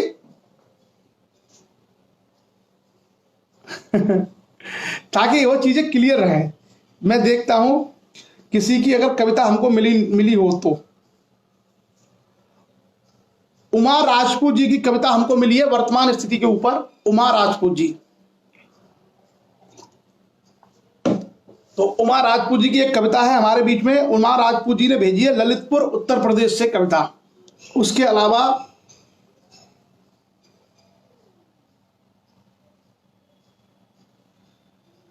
अलावा मैं देखता हूं कोई और कविता हमारे पास आई हो।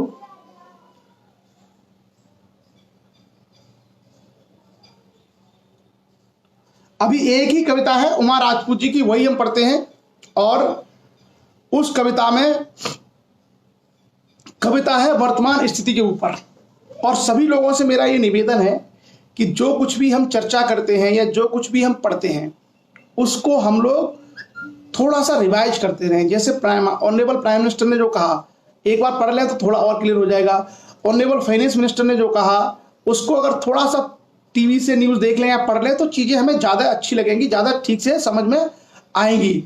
और आपने देखा लॉकडाउन में अधिकांश लोग तो घरों में ही हैं। हम लोगों की और पुलिस वालों की तो मजबूरी है कि हम लोगों को, पुलिस वालों को, डॉक्टर को काम करना है। लेकिन आप देखिए बाकी ज़्यादातर जो लोग हैं वो अपने घरों में हैं। घर से बाहर जाना नहीं है, आपके पास पूरा समय है। खाना खाइए, पढ़िए, पढ़ते रहिए, ज्ञान बढ़ाइए, ये सबसे बढ़िया समय होता है। जैसा माननीय प्रधानमंत्री जी ने कहा कि संकट किसी भी व्यक्ति के लिए सबसे बड़ा अवसर होता है। संकट का अगर कोई व्यक्ति लाभ उठा लेता है तो वो सबसे बड़ा विजेता बन के उभरता है। तो जब भी कभी मुश्किल आए, जब भी कभी परेशानी आए, जब भी कभी संकट आए, हमें संकट के समय में ही सीखने का सबसे ज्यादा प्रयास करना चाहिए। अब आप देखिए, आप में से कितने लोग हैं जिनको घर में 4 घंटे समय देते थे, कभी कभी नहीं दे पाते थे। 5 घंटे बैठ के अपने परिवार को समय देना है, नहीं दे पाते थे। अब जो संकट आया, उस संकट ने आपको एक अवसर भी दिया कि आप अपने घर में अपने परिवार के साथ बैठ करके 4 घंटे, 5 घंटे, 6 घंटे, 10 घंटे का समय बिता रहे हैं। तो ऐसे में आपके पास समय भी है पढ़ने का, अध्ययन करने का। और यदि हम पढ़ेंगे, अध्ययन करेंगे तो हमारा क्या है, जैसे ना पेट की भूख के लिए खाना जरूरी है, ऐसे ही मस्तिष्क की भूख के लिए अध्ययन जरूरी है, ज्ञान जरूरी है, शिक्षा जरूरी है। किसी भी व्यक्ति का अगर माइंड काम नहीं करता है तो हम उसको अच्छा व्यक्ति नहीं मानते। आप देखिए, व्यक्ति की पहचान किससे होती है कि उसके पास कितनी अच्छी सोच है, कितना वो अच्छा पढ़ा लिखा है, कितना वो चीजों को बेहतर समझता है। तो ये सब आपको मिला है अवसर। तो हम जैसे रोज खाना खाते हैं उसी तरीके से मस्तिष्क का भोजन है पढ़ाई, मस्तिष्क का भोजन है अध्ययन। तो हम सभी लोगों को रोजाना अध्ययन करना चाहिए। तो उसी में हमारी कविता है आज के वर्तमान स्थिति। और वर्तमान स्थिति में कविता है मैं बहुत सारे लोग काम कर रहे हैं, बहुत सारे लोग रेल के लोग हैं, आवश्यक सेवाओं के लोग हैं, पुलिस के लोग हैं, मेडिकल पैरामेडिकल के लोग हैं, ऑफिसर्स लोग हैं। ये लोग बहुत सारे लोग जो है काम कर रहे हैं, उन सबको बधाई। लेकिन जैसा मैंने कहा ना, अधिकांश लोग घरों में हैं। तो जो लोग घरों में वो लाभ उठा लें इसका, वो उनको अपना कम से कम ये 2, 2.5, 3 महीने में अगर आप कुछ कुछ पढ़ लेंगे तो आप देखना कि 3 महीने बाद जो आपकी पर्सनैलिटी निकल के आएगी अध्ययन के बाद, वो अलग होगी। 3 महीने पहले हो सकता है हम गप्पोड़ी रहे हो, गप्पे मारते हो, फालतू चीजों में टाइम वेस्ट करते हो। और हो सकता है आज हम लोग पढ़ लिख करके 3-4 महीने में एक व्यवहारिक व्यक्ति बन जाए, एक सामाजिक व्यक्ति बन जाए। क्लियर? तो वर्तमान स्थिति की कविता है उमा राजपूत जी, ललितपुर यूपी से। कविता है कभी न सोचा था, कभी न सोचा था ऐसे भी दिन आएंगे, पशु पक्षी होंगे खुशहाल, हम घर में कैद हो जाएंगे। कभी न ऐसा सोचा था ऐसे भी दिन आएंगे, पशु पक्षी होंगे खुशहाल, हम घर में कैद हो जाएंगे। सरिता खुश होकर उछलती नीर बहाएगी, पवन नीर और रवि की किरणें, पवन नीर और रवि की किरणें प्रकृति को स्वच्छ बनाएंगी। प्रकृति लेगी अंगड़ाई अगर हम चैन की सांस न ले पाएंगे। प्रकृति की सुंदरता निखरेगी मगर हम चिंतित हो जाएंगे। कभी न सोचा था कि ऐसे भी दिन आएंगे, पशु पक्षी खुशहाल होंगे और हम घर में कैद हो जाएंगे। जितनी सुख सुविधाएं हैं सारी बंद हो जाएंगी, जितनी सुख सुविधाएं हैं सारी बंद हो जाएंगी, जितनी सुख सुविधाएं हैं सारी बंद हो जाएंगी। पेट की खातिर खाने के भी लाले पड़ जाएंगे, पेट की खातिर खाने के भी लाले पड़ जाएंगे। विद्यार्थियों ने सोचा था कि अब अच्छे दिन भी आएंगे, विद्यार्थियों ने सोचा था कि अब अच्छे दिन भी आएंगे। कभी न सोचा था कि भविष्य खतरे में पड़ जाएंगे, कभी न सोचा था कि भविष्य खतरे में पड़ जाएंगे। समझ नहीं आ रहा है ये कैसी महामारी है, समझ नहीं आ रहा है ये कैसी महामारी है। प्रकृति लड़ रही अपने खातिर या कोई बीमारी है, प्रकृति लड़ रही अपनी खातिर या कोई बीमारी है। कोरोना वायरस है या प्रकृति अवतारी है, कोरोना वायरस है या प्रकृति अवतारी है। कभी न सोचा था कि ऐसे भी दिन आएंगे, पशु पक्षी खुशहाल होंगे, हम घर में कैद हो जाएंगे, हम घर में कैद हो जाएंगे। पेड़ पौधे पर्वत वायुमंडल से धुआं हट जाएगा, पेड़ पौधे वायुमंडल से पर्वत मंडल से धुआं हट जाएगा, मगर मानव जीवन अंधेरे में पड़ जाएगा, मगर मानव जीवन अंधेरे में पड़ जाएगा। सोचते थे जिंदगी बनाने को घर से बाहर निकलना पड़ता है, सोचते थे जिंदगी बनाने को घर से बाहर निकलना पड़ता है, मगर अब जिंदगी बचाने को घर में ही रहना पड़ता है, मगर अब जिंदगी बचाने को घर में ही रहना पड़ता है। कभी नहीं सोचा था ऐसे भी दिन आएंगे, पशु पक्षी खुशहाल होंगे और हम घर में कैद हो जाएंगे। बहुत ही सुंदर कविता भेजी उमा राजपूत जी ललितपुर यूपी से हमारे बीच में। और एक कविता हम लोगों को भेजी है लाला भैया, लाला भैया ने भी हमारे बीच में एक कविता भेजी है, उनकी भी एक छोटी सी कविता है और वो आज का हमारा जो सेशन है उसकी अंतिम प्रस्तुति। और ये कविता है स्वामी जी, कविता स्वामी जी के ऊपर है और बहुत अच्छी कविता लिखी है लोधी लाला भैया सिंह। तो एक कविता हमने देखी प्रकृति के ऊपर, बहुत अच्छी कविता उमा राजपूत जी ने भेजी। और अब जो है स्वामी जी के ऊपर अगली प्रस्तुति वो हमारे भेजी है लोधी लाला भैया सिंह जी। आप पेशे से इंजीनियर हैं मध्य प्रदेश सरकार में। कविता है स्वामी जी उठ जाओ अब न करो देर, स्वामी जी उठ जाओ अब न करो देर, शिक्षा का बिगुल बज गया है। स्वामी जी की छत्र छाया में सामाजिकता का मंच सज गया है।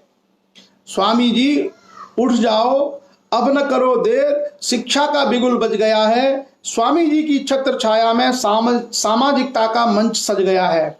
शिक्षा रूपी धन के खातिर, शिक्षा रूपी धन की खातिर स्वामी जी ने त्यागा धन, शिक्षा रूपी धन की खातिर स्वामी जी ने त्यागा धन। परिवार त्याग दिया शिक्षा की खातिर, थी ऐसी मन में लगन, परिवार त्याग दिया शिक्षा की खातिर, थी ऐसी मन में लगन। न डिग्री थी हाथ में उनके लेकिन डिग्री का राज दे गया है, न डिग्री थी उनके हाथ में लेकिन डिग्री का राज दे गया है। स्वामी जी की छत्र छाया में सामाजिकता का मंच सज गया है। आपको पता है ना कि स्वामी जी का जो कॉलेज है स्वामी ब्रह्मानंद कॉलेज, वहां से लोग एमए डिग्री लेते हैं, एमएससी की डिग्री लेते हैं, पीएचडी की डिग्री लेते हैं, तमाम डिग्रियां लेते हैं। और स्वामी जी के पास डिग्री नहीं थी लेकिन वो लोगों के लिए डिग्रियां दे करके चले गए। यही होता है एक महान सोच का व्यक्ति। गांव से संसद तक पहुंचे उनकी जिद हो गई थी, गांव से संसद तक पहुंचे ये उनकी जिद हो गई थी। गौ रक्षा, शिक्षा सदन यही जीने की लत हो गई थी। गौरक्षा शिक्षा सदन यही जीने की लत हो गई थी। अर्थ को न हाथ लगाया, अर्थ मतलब धन, अर्थ को न हाथ लगाया, अर्थ के लिए कुर्बान हो गया है। स्वामी जी की छत्र छाया में सामाजिकता का मंच सज गया है। ये थे साधन सीमित पहले, थे साधन सीमित पहले फिर भी सिद्ध हो गए, थे साधन सीमित पहले फिर भी सिद्ध हो गए शिवदयाल। अच्छा, ये लोधी लाला भैया सिंह ने जो है स्वामी जी के नाम के साथ में एक लय बनाने का प्रयास किया है। थे साधन सीमित फिर भी सिद्ध हो गए शिवदयाल। स्वामी जी के बचपन का नाम शिवदयाल था। थे साधन सीमित पहले फिर भी सिद्ध हो गए शिवदयाल। चरण रज लेकर उनकी शिक्षा का दीप जला रहे। मेरा नाम लिख दिया इन्होंने। आगे, बढ़ गया शिक्षा का प्रसाद जो जीवन जीने का राज दे गया है। बढ़ गया शिक्षा का प्रसाद जो जीवन जीने का राज दे गया है। स्वामी जी की छत्र छाया में सामाजिकता का मंच सज गया है। बहुत बहुत बधाई लोधी लाला भैया सिंह जी, बहुत अच्छी प्रस्तुति आपने भेजी। आयुष्मान लोधी की एक कविता और है हमारे बीच में, उसमें कुछ जो शब्द हैं मैं आयुष्मान जी से कहूंगा कि उन शब्दों को थोड़ा सा आप करेक्ट कर लें। कुछ आपके शब्द ऐसे हैं जिसको हम लोग सार्वजनिक रूप से मंच के माध्यम से बोलेंगे तो अच्छा नहीं लगेगा लोगों को, तो आप थोड़ा सा करेक्शन कर लीजिए अपनी कविता में। उसके बाद हम आपकी कविता आपके सामने प्रस्तुत करेंगे। आयुष्मान लोधी जी जिन्होंने हमें रचना भेजी है। तो चलिए, बहुत सुंदर कविता। और पुनः आप सभी लोगों का बहुत बहुत आभार कि इतना समय आप लोगों ने दिया। आज के सेशन में हमने 3 बातें की, स्वामी जी के बारे में, करंट अफेयर्स के बारे में, और हमारा जो विषय है भूगोल उसके बारे में, और कविता, यानी हमने 4 बातें की। तो देखो, इसको बोलते हैं ना कि मल्टी डायमेंशनल एजुकेशन, जिसमें हम लोग स्वामी जी के बारे में बात कर रहे हैं, यानी अपने समाज के महापुरुषों के बारे में। हम करंट अफेयर्स जो हो रहा है दुनिया में, यानी आधुनिक ज्ञान की भी बात कर रहे हैं। हमने भूगोल की चर्चा करके जो परंपरागत ज्ञान है, ट्रेडिशनल ज्ञान है, उसकी भी हमने बात की, और बाद में हमने कविता के माध्यम से साहित्यिक सृजना की बात भी हम लोगों ने की। तो अलग अलग सारे विषयों को हमने टच किया थोड़ा थोड़ा। आज शाम के सेशन में हम लोग शाहजहां जिसने ताजमहल बनवाया था उसके ऊपर चर्चा करेंगे, और कल सुबह के सेशन में हम भूगोल में आगे बढ़ेंगे, प्रायद्वीपीय भारत के इतिहास के बारे में, भूगोल के बारे में। तो चलिए, आज के सेशन को विराम देते हैं। आप सभी लोगों ने अपना बहुत महत्वपूर्ण समय परिचर्चा के लिए दिया, उसके लिए सभी लोगों को बहुत बहुत धन्यवाद, बहुत बहुत आभार। आप सभी का दिन शुभ हो। आज के लिए बस इतना ही। जय हिंद।